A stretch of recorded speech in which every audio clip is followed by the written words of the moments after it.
वेद में क्या लिखा हुआ है? वेद 4 है जिन्हें मंत्र संहिता भी कहा जाता है और प्रत्येक वेद का एक उपवेद है। ऋग्वेद का उपवेद आयुर्वेद, यजुर्वेद का धनुर्वेद, सामवेद का गंधर्ववेद और अथर्ववेद का उपवेद स्थापत्य वेद है। किस वेद में क्या लिखा है आइए जानते हैं। वेदों में ऋग्वेद सर्वप्रथम धर्मरथ है। ऋग का अर्थ होता है स्थिति ज्ञान।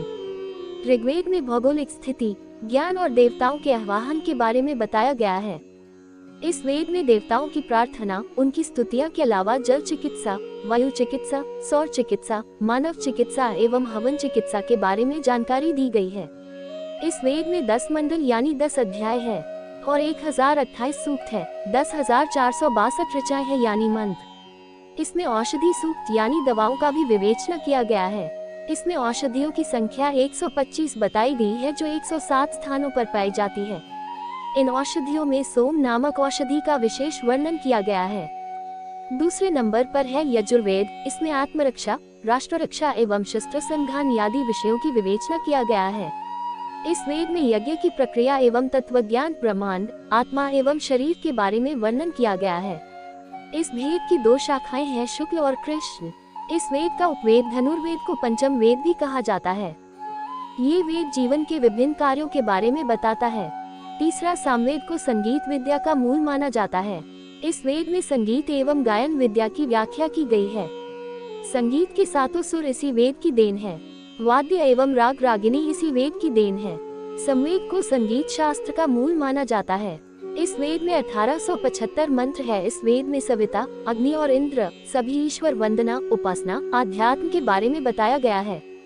चौथे नंबर पर अथर्ववेद। इस वेद में मनोविज्ञान, समाजशास्त्र, अर्थशास्त्र, ज्योतिष, रसायन, भौतिक, गणित आदि की जानकारी मिलती है। अथर्ववेद में रहस्यमयी विद्या, जड़ी बूटियों, चमत्कार, जादू आदि के बारे में लिखा गया है। इसमें चिकित्सा विज्ञान और पंचतत्व आकाश, वायु, अग्नि, जल तथा पृथ्वी के बारे में विवेचना किया गया है। इस वेद में 5687 मंत्र है। इसमें ब्रह्म ज्ञान और मोक्ष का उपाय भी बताया गया है। वेदों की रचना ही मनुष्य जीवन को राह दिखाने के लिए किया गया है। वेद को 2 भागों में बांटा गया है, मंत्र और ब्राह्मण। ब्रह्म से संबंधित विचार को ब्राह्मण कहते हैं।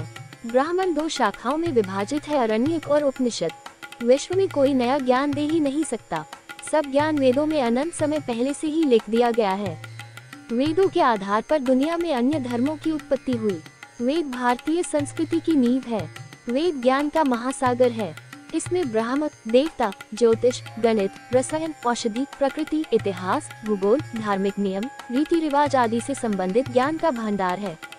वेदों में अनिष्ट से बचाव तथा इच्छा पूर्ति, कामना हेतु विभिन्न तरह के उपाय बताए गए हैं। तो दोस्तों, आज की जानकारी आपको कैसी लगी कमेंट करके जरूर बताएं और सब्सक्राइब, लाइक, शेयर कर मोटिवेट करें। धन्यवाद।